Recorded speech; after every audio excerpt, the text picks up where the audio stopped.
Hey, everybody, Dr. O here, and welcome back to our Strong Start series. I'm Dr. O. I'm here to boost your confidence and your compassion so you can create a classroom that thrives. So, we have been talking about how do we build strong classrooms from the start. So, I'm going to pull up my notes so we can do a little bit of a review from the things that we talked about over the last 3 days that we've been here. And we've been talking about how to co create a classroom. Where students are students are set up for success from the start. I know I did a TikTok earlier today, and I talked about how we don't want to we don't want to desire a good year. We want to expect a good year. And I talked about the difference between desires and expectations and how desires are simply wishes, but expectations really build it. And so we want to have these expectations. So the expectation is that you have a strong start. You have a strong start. So I gave you 3 tips for having a strong start. And the first one was building those relationships. And in our first video, we talked about how do we connect and build those relationships with our youngest learners. I gave you tips and tricks and all the things in that video. But the number one thing I said for you to do is to learn your students' names, the names they were given at birth, the correct pronunciation of those names, and to celebrate those names. It's a simple thing, but it makes a big impact. And I said, make sure you have your students to learn each other's names and the correct pronunciation as well. Make sure you check out that video. In the second video, I talked about having clear expectations and a clear classroom and structure and classroom environment. And I talked about doing that through the 3 R's: rules, routines, which I said was the soil created by the teacher, rules, which are is co-created with your students, and those would be like, to use the gardening analogy, would be like the stakes that the plants can grow on, or like the things that you put in and around the garden to kind of scaffold and help the plant grow. And I said routines, rules, and what was the third R? I'm going to draw a blank. Let me see if I can find it. Routines, rules, and reinforcements. Routines, rules, and reinforcements. So make sure you check out the video. Today, I'm really excited about today. Today, we are talking about building social emotional resilience in the students and how that has to be taught and modeled from the start. Sometimes social emotional learning and social emotional skills are deemed as less important than academic skills. But here's the deal: social emotional skills are foundational to academic skills. Like, we have to teach emotional regulation, we have to teach Castle's 5 frameworks, because those are the building blocks for academic success. And children don't come into the world learning those, that or knowing those. They have to be taught them.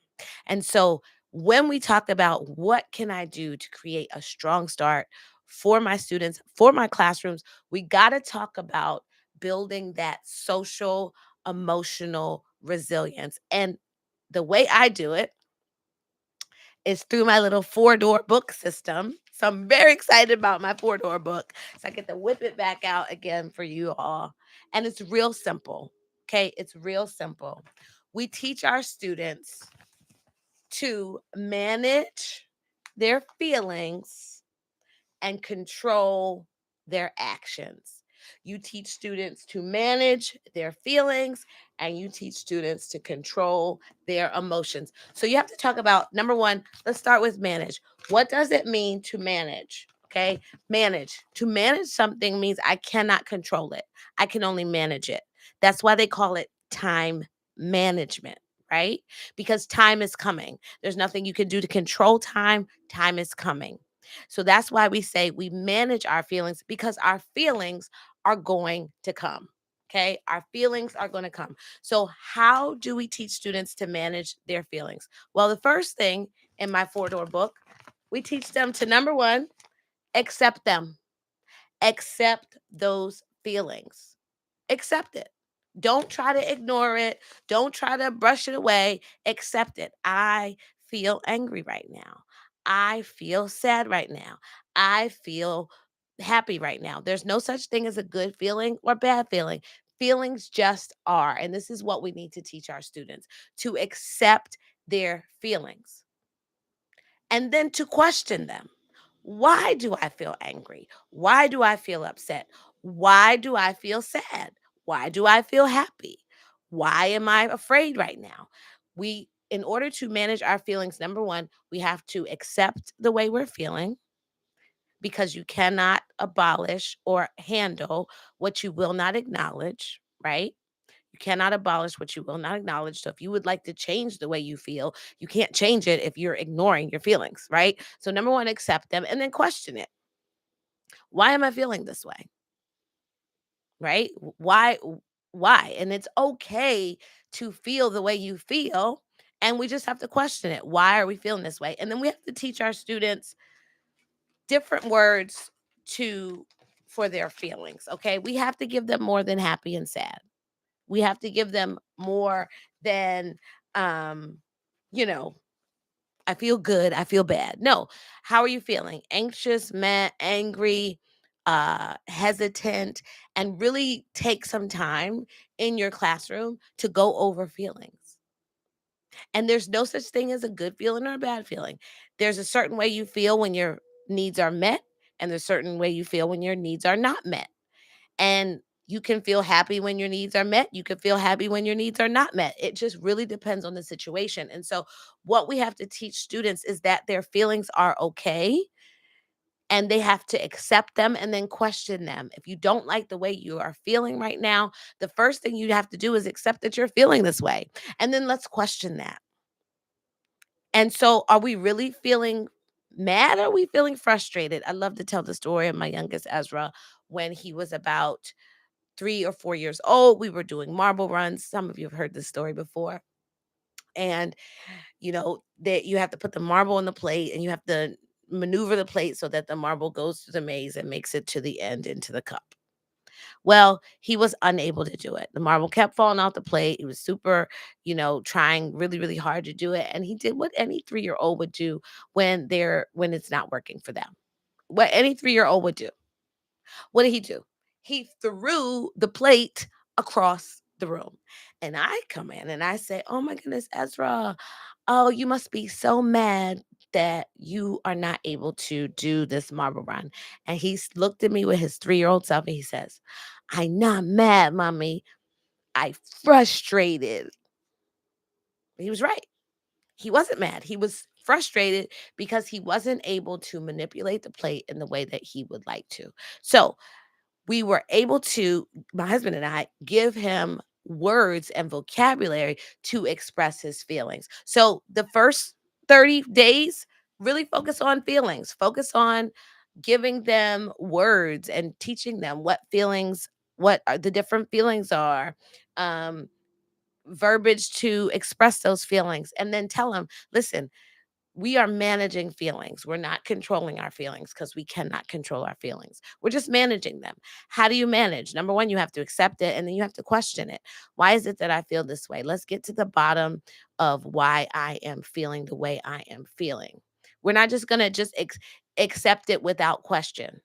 Like, we're going to accept it, but now we're going to question it.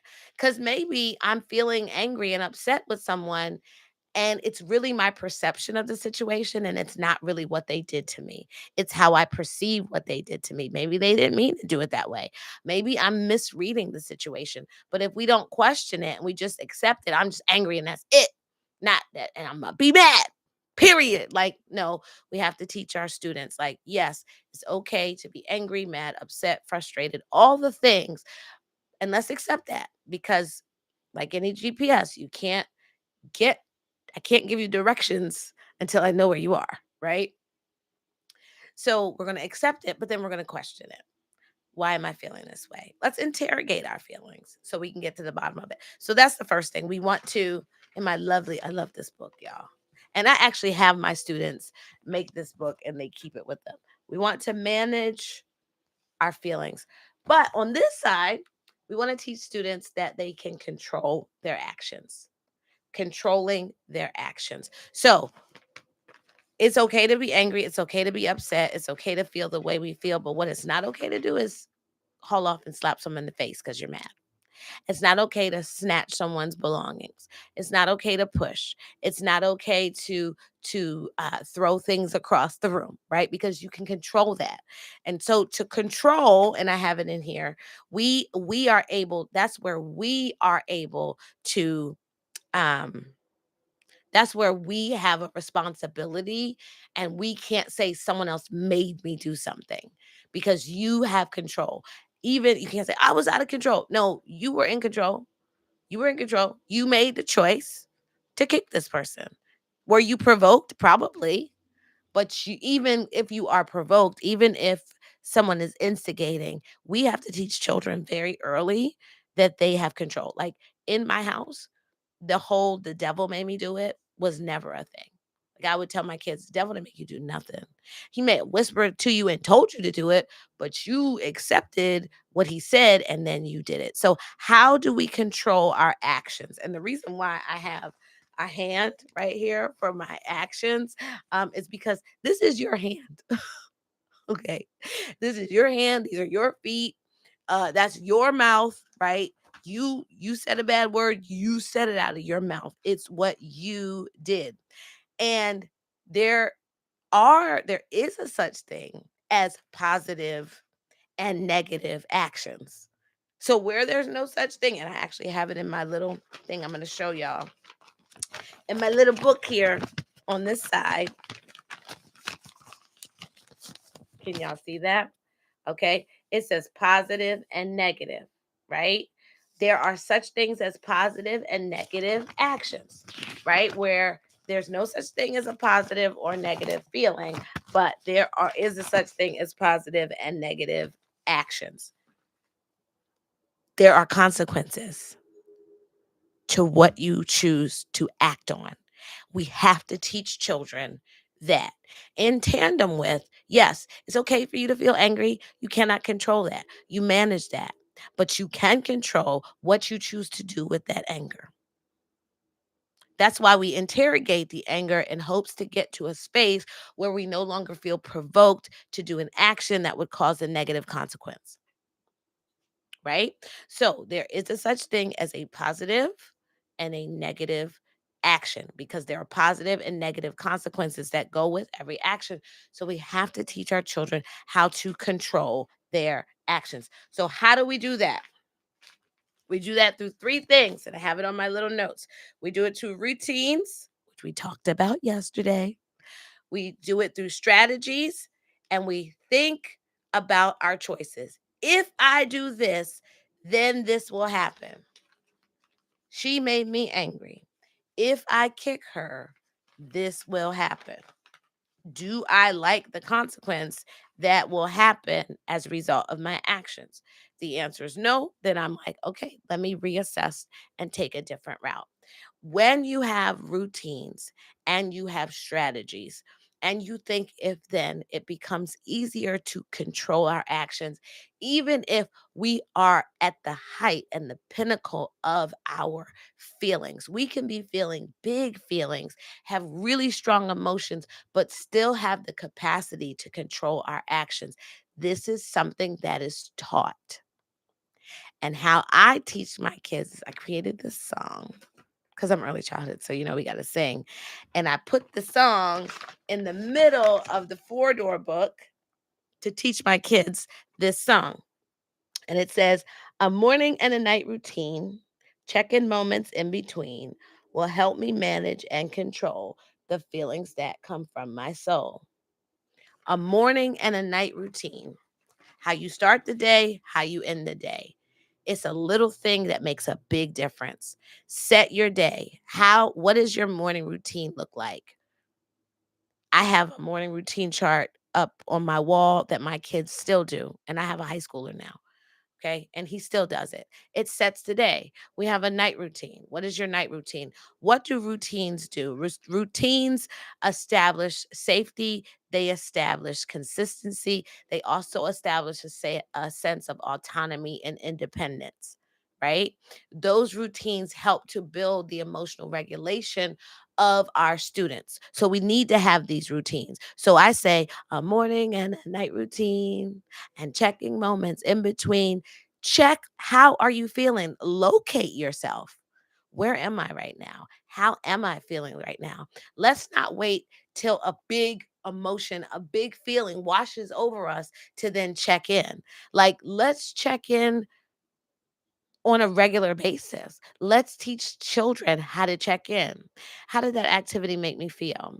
How did that lunch make me feel? What am I feeling right now? Like, it's okay to check in with yourself. Locate where you are. Because if I locate myself and I realize in this moment I'm feeling very fatigued and very tired. If I know that, then there's certain things that I probably should not engage in. So I'm really tired and I don't have a lot of energy, and my friends just asked me to come out with them. Should I really go? I probably shouldn't go because I don't want to be irritable. I don't want to be rude and I don't want to ruin the fun. And I know when I get super tired and super sleepy, all I want to be is in my pajamas and on the couch. But instead of locating ourselves, we're like, "Oh no, I can go. I'll be fine. It'll be great." And then you get there and you're a spoiled sport and you ruin everybody else's fun because you're in your feelings because you'd rather be in the bed and it's cold outside and da, da, da, da.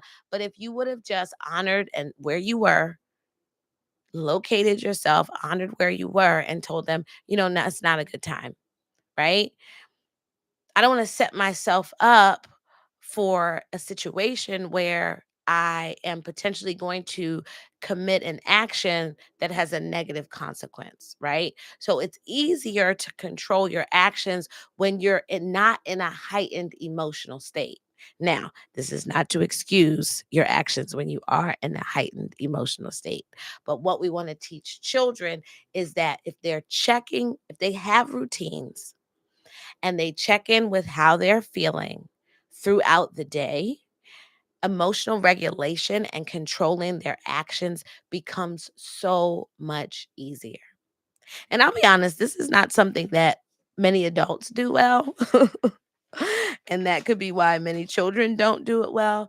But I promise you, if you take the time to teach students emotional regulation using this simple method, managing your feelings, controlling your actions, you will train students to have the self regulation that they need so that they can attend to the academic content that you're trying to teach.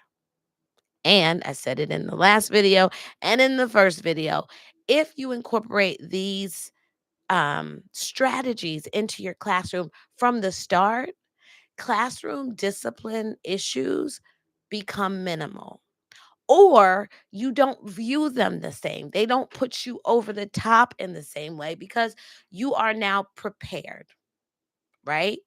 You as a teacher have your morning routine. You have your daily routine. You have your schedule. You're locating where you are, and you're modeling that. You know what? Everybody's asking me questions right now. Miss Harris is very frustrated, and I don't want to start yelling or speaking with anybody in an inappropriate way. So what we're going to do right now is we're going to switch things up, and we're going to just take a breathing moment, a moment to breathe. We're going to do some birthday candle breathing, we're going to do some belly breathing, whatever the breathing, because Miss Harris, I was gonna say Miss Jones, that's my maiden name. And that was my teacher name for the longest time. Um, Miss Harris really needs that moment. Can you all take a moment with Miss Harris? And let's do some breathing. That's how we model. That's how we show students how we are engaging in emotional regulation. And we are accepting and acknowledging where we're feeling by letting the kids know, you know what, when you interrupted me like that, that really hurt my feelings. And I'm feeling really sad about it. I really am, because it really hurt my feelings. And I know you probably didn't mean it, and maybe you did mean it, but I need a moment for myself because I don't want to say anything rude and negative to you because I'm feeling a certain way. Because just like I don't want you to do that to me, I don't want to do that to you. But I'll be honest right now, Miss Harris is hurt. because I did not expect that behavior from you. So I need a minute. That's how you teach kids how to do it, because children mirror. And I'll say it before, I said it before, I'll say it again. Could things be the way they are because you're the way you are? And what one thing can you change that can change everything? You can change how you interact and think about your students and your families. And emotional regulation is so huge. It's so key. It's one of the things that you really, really need to hone in on those first 30 days. And you can do it by teaching students to what? Manage their feelings and control their actions. A morning and a night routine, checking moments in between will help me manage and control the feelings that come from my soul. We're managing our feelings, we're controlling our actions, and we're doing that through routines, through rules, and through checking in with ourselves, because we've already done the work of establishing those relationships, which is the first thing that you need to do. So, I hope this series was a blessing to you, our Strong Start series. Make sure you like and subscribe to the STEM Early page. If you like this content and you want me to make more, please let me know. I will do the best that I can to bring more content to you, because, again, my goal is to help you build your confidence and your compassion. Why? Because those are two things that you need for your classroom to thrive. Be sure to follow us everywhere you see at STEM Early. You want to reach out to me personally, Dr. O at stemearly.org. And remember, y'all, STEM early, STEM often, and always focus on the heart. Can y'all see my heart? Focus on the heart. Can y'all see my heart?